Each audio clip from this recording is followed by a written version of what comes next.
What's up, guys? Welcome back, or welcome to your first visit. My name is Matt Samolsky. I'm Matt the Carguy. On this channel I do car reviews. 2022 Hyundai Tucson has been a hit since it came out a few months ago, and I've done a review of the regular fully gasoline Hyundai Tucson Limited at one point. So if you're wondering of what you get in the top of the line version, you can take a look at this video. I'm going to post it in the description of this below. Now this is a 2022 Hyundai Tucson Hybrid. This is the blue version, which is the least expensive and the most gas efficient version that's available on the blue. 38 miles per gallon combined you're getting out of this car, and guess what, it lists for under $30,000. So if you're wondering what you're getting for that, I'm here at Gettle Hyundai of Lakewood, Florida, and I'm about to take you on a tour of this vehicle, exterior, interior, play with some cool and interesting standard features on this vehicle. Finally, I'm going to take you for a spin. So if you're ready, let's go.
Well, let's check out the front end of this 2022 Hybrid Tucson.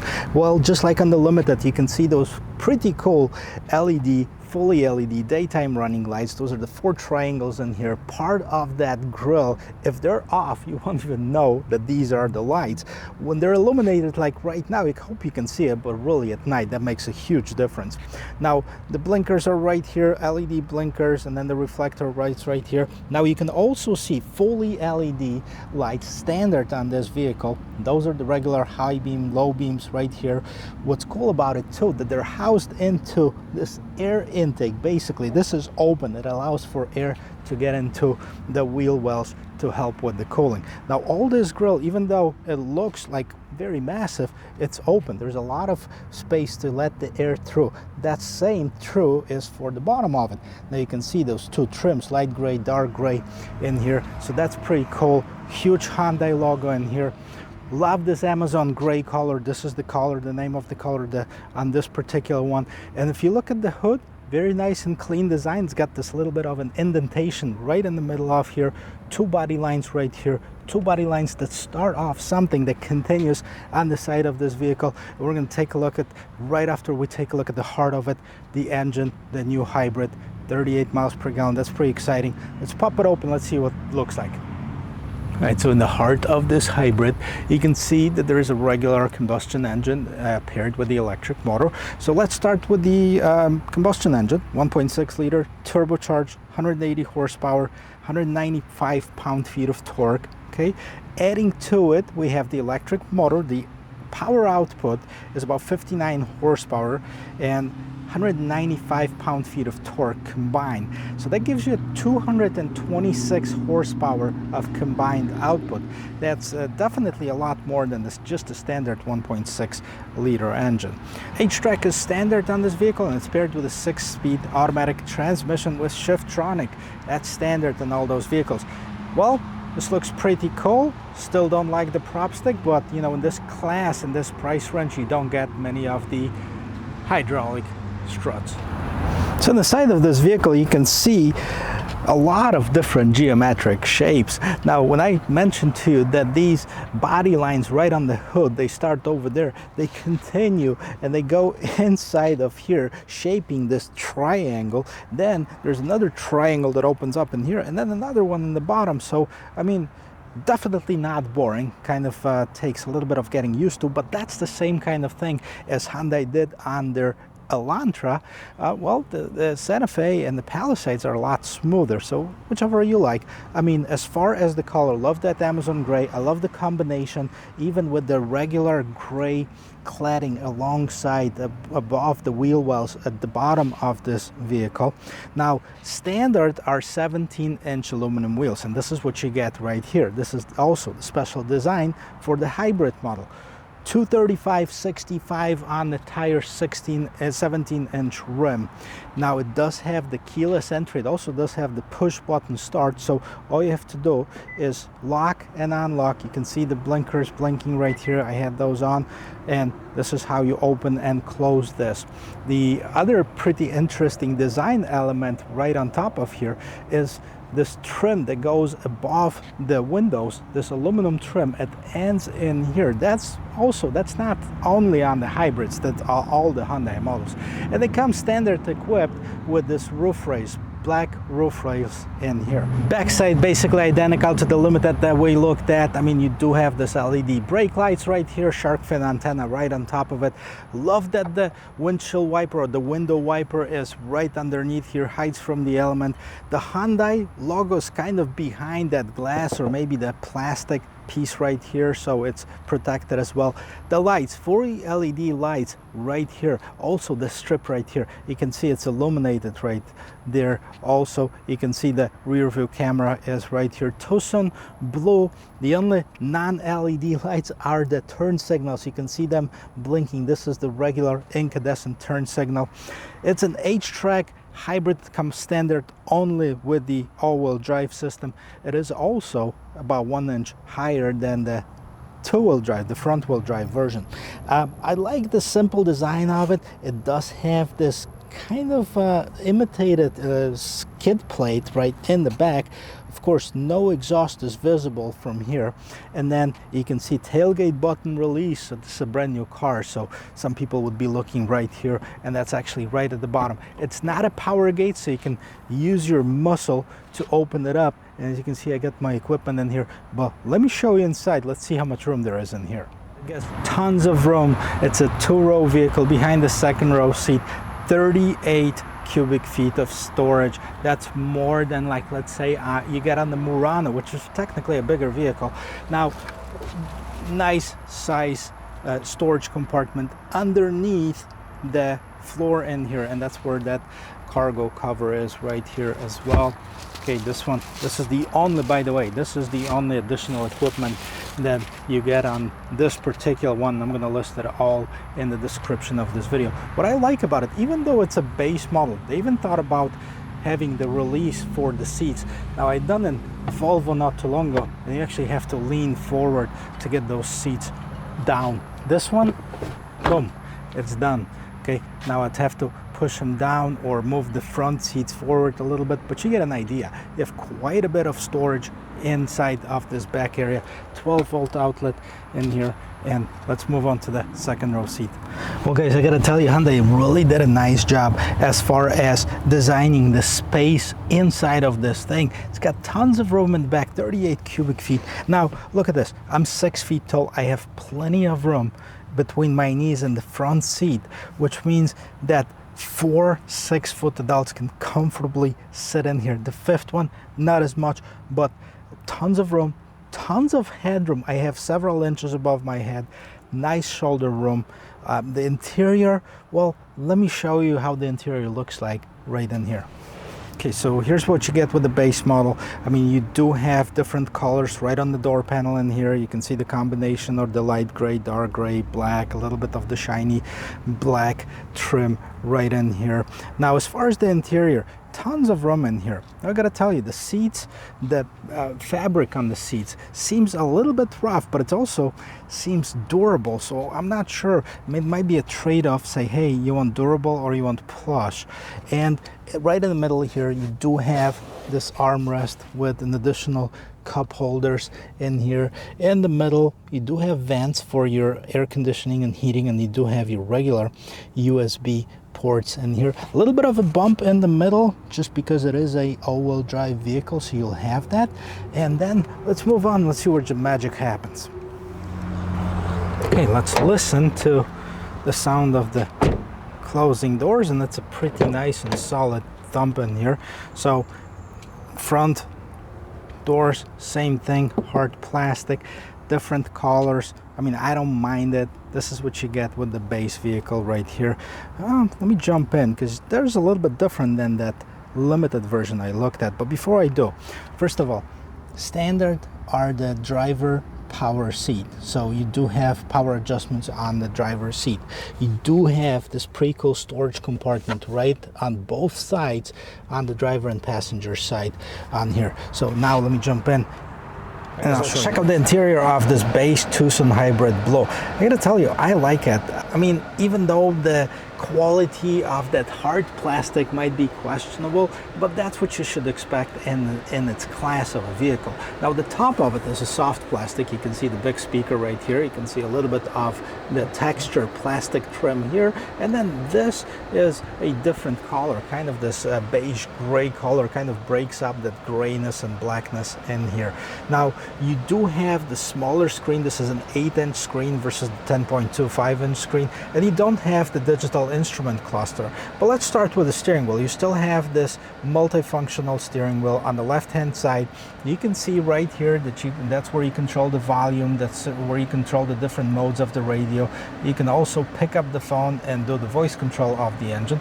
Right behind here, you can also see that the pedal shifter is peeking through. So those are the speed shifts that I was mentioning when I was talking about the 6-speed automatic transmission. On the right hand side, you have the lane keep assist. You have the adaptive cruise control, where you can set up the cruise control and the length between you and the car in front of you, as well as you can see the pages button right on top of it, and that basically changes what happens right in this 4.2-inch display in the middle of this otherwise non-digital instrument cluster. So you do have a combination of both. On the left hand side, you can see that it is a speedometer and you also have the battery level. Now on the right hand side, you can see the fuel gauge as well as the electric vehicle power output. So you can see whether it's off, charging, eco mode, or whether it gives you power. Now the middle screen is customizable to a point, so you can see first of all drive info, then you can do some other user settings. As you can see, cluster, driver's assistant, slides, door convenience, units, resets, etc. So just the basic settings right in here. Now let's move on to the side right here. Let's see what's pretty cool with this 8-inch display. What is pretty cool, okay, this is Bluetooth preferences. Let's change that. But what's pretty cool about it, that you get a wired Android Auto and Apple CarPlay on the high-end model. Now on this one, it's wireless. Isn't that weird? It's pretty cool. Let's see. I haven't connected it, so let's see how difficult it is. Add new, okay, vehicle name Tucson. So we're gonna search it on my phone. Now we see Tucson. Hit it right here. Pairing. Okay, passkey pair, got it. My phone is connecting.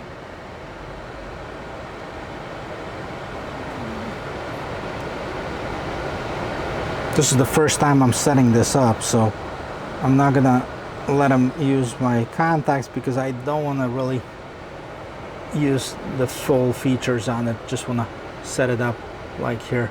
There you go. Here you go. This is your Android Auto wireless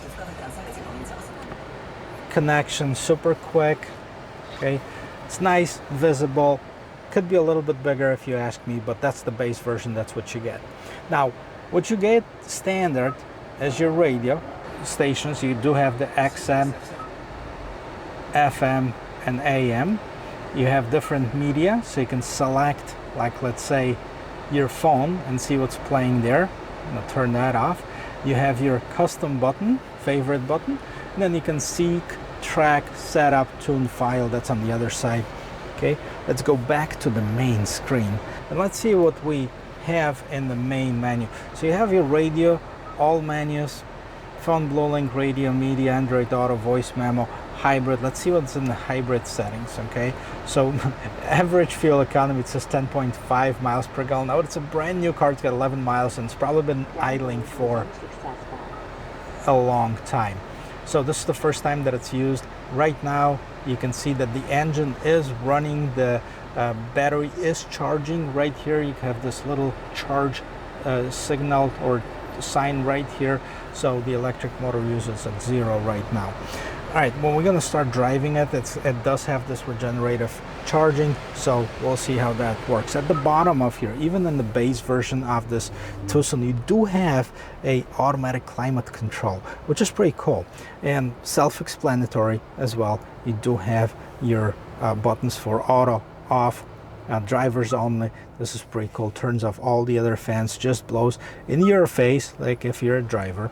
At the bottom here, you do have a little bit of a storage here. You do have 2 USB ports as well as the regular 12-volt outlet in here. Normally this would be where the charging port is. It's not on this. However, you do have heated seats, standard equipment on this Hyundai Hybrid. Drive modes, we'll get to it in just a second. And then you have your shifter, basically. Parking, rear neutral, drive, self-explanatory as well. Your electronic parking brake, and your auto hold button. Cup holders, right? More storage in here. And then let's take a look at the drive modes. I know it makes a difference when you switch it on the digital one. I haven't switched that, so let's see. Drive modes. We have Eco, Sport, Smart, and Snow. Standard drive modes on the Hyundai. Now it doesn't have the different themes of the cluster when you switch it because it's not fully digital. What's also pretty cool, I just noticed that too, it does have a central diff lock. So in case you get stuck, you can easily get out. You can lock your differential in here. Right on top of here, what do you have? Nothing too crazy. You have your lights, you have your Blue Link button, standard mirror, nothing fancy, no sunroof. I gotta tell you, it's a lot that you get for under 30 grand in the hybrid. Now I'm gonna take this for a spin. I hope you come with me. Okay, so the one thing left is to test drive this thing, and I gotta tell you, this is my favorite part. But before we do that, let's go through some pricing of this Hyundai Tucson. And I gotta tell you, there's literally 3 different trim levels available in the hybrid. This is the blue level, this is the base one, starting MSRP of $29,050 with the destination charge just over $30,000, and with a couple little added options from the factory here. This one is at $30,885. Now then there's also a SEL package on here, SEL convenience, and that's at $31,650. What you get extra with this, you'll get the 19-inch wheels, you get the panoramic sunroof, you get the 10.25 digital instrument cluster, so not an analog but the digital one, and everything else is pretty much the same. Because of the weight difference, I think it also drops the gas mileage by a mile, so it's got 37 combined versus 38. And then the big daddy, the top of the line, is the limited. On top of everything that you get with the SEL, you also get the 10.25 inch touchscreen navigation system. You get the blind spot view monitor, which are the 2 cameras, that 2 monitors that open up in that digital cluster when you put the blinker on. Then you get the remote smart parking, which you can summon vehicle with the key, basically. So that's what you get with the higher end models. Now for under $30,000, for let's say for $31,000 with destination, this is not a bad deal at all. But let's see how it drives. Before we do that, we haven't even checked out the rear view camera, so how about that? I'll put it in reverse, check it out. Okay, so it lights up, it takes up the entire 8-inch screen in here. It is a base camera though, so the only option you have is just the rear trajectory lines right here, and you do have the other option to have the top-down camera view. That's it. The other thing that we also check out, I'm gonna put my seatbelts on, is we're gonna check out of how tight this vehicle turning radius is, and we'll do that, believe it or not, unfortunately, in the middle of the dealer's parking lot. Guys, these cars are flying off the shelves. Everybody wants a deal. Everybody wants a car. Now there's a shortage of cars. We know that already. These guys have 3 of the hybrids as of the time of this filming, so there's a few to choose from. So check out Gettle Hyundai of Lakewood, Florida. But before we get to driving it, let's see the turning radius. 1, 2, 3, 4. Just over 4. That is actually just about the same as the Palisade, which I'm surprised. I thought those would have gotten a better turning radius in here. All right, so let's take this for a spin. Okay, what do we use? We use the combination of the electric engine. Actually, the gasoline engine charges the electric engine, which charges the battery, if that makes sense. That's actually the energy flow that it shows in here. So electric motor uses 0 kilowatts right now, so we're strictly going on the gasoline one, but I hope once we start accelerating, it's gonna do both, because that's what it's going to be the difference in performance. You already know that the gas mileage is 38, so that's for the first reason people buy hybrids. But a lot of times people buy hybrids too, because you get more horsepower, you get better performance out of the hybrid engine.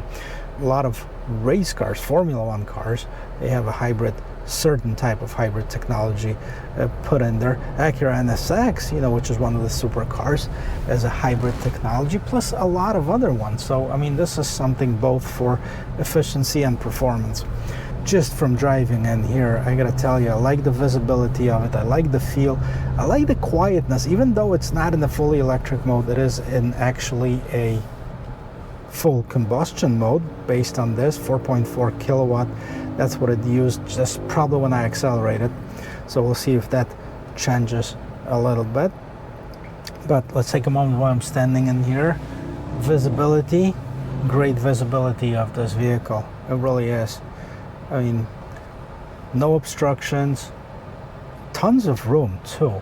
I'm surprised how roomy it is. So that's definitely a huge plus over the competition. And by the way, it competes with the mainstream vehicles such as Toyota RAV4, Honda CR-V, Mazda CX-5, you know, Kia Sportage. I mean, that's the main competitors. Kia, of course, it's the same family, but it has been redesigned for this year. Next year, that's where it's coming. This one has been fully redesigned for this year. Now, there's also a plug-in version of the hybrid, which they haven't gotten yet, and I hope to get my hands on it as soon as it becomes available. So we'll see how that is. But for now, let's enjoy this hybrid vehicle here.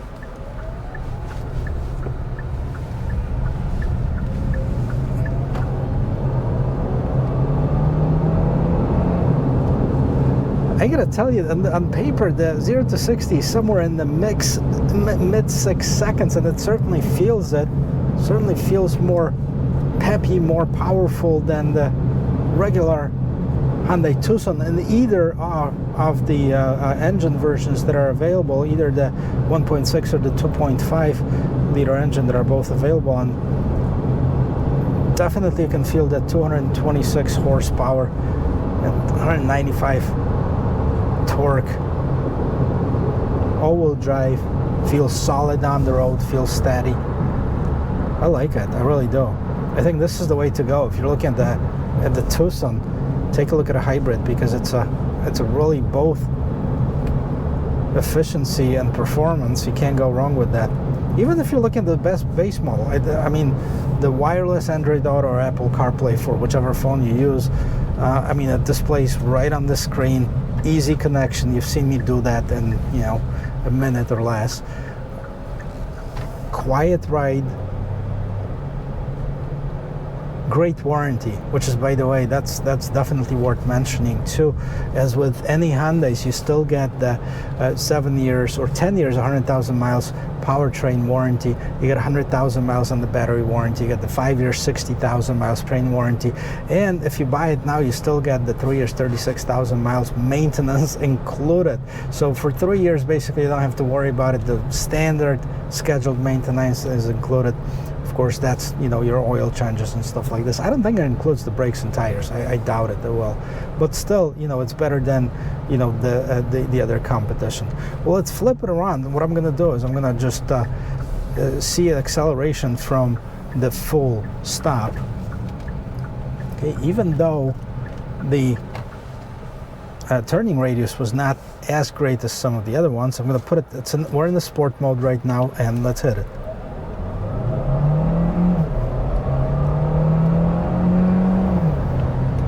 Okay, so I got to tell you, there was just a slight lag. I think I was just trying to hesitate going with the electrical and power, but definitely a quick acceleration. It was super quiet in the beginning, and then of course the gasoline engine started making some of those noises, which is not bad at all. I like it. Well, unfortunately, I have to take it back to the dealership, return it to them, although I wish I had it for a few days just to get the better feeling of it. But you know, if you guys like watching videos like this, I hope this was helpful. Thank you for watching. Thank you for being with the Carguy family. If you haven't subscribed yet, consider doing that and check out the rest of my channel. I hope you like that. If you like that, there's a little hand like this. Just make sure you smash that. That helps me a lot. Doesn't really cost you anything. And if you like watching videos like this, I will see you in my next video. Cheers.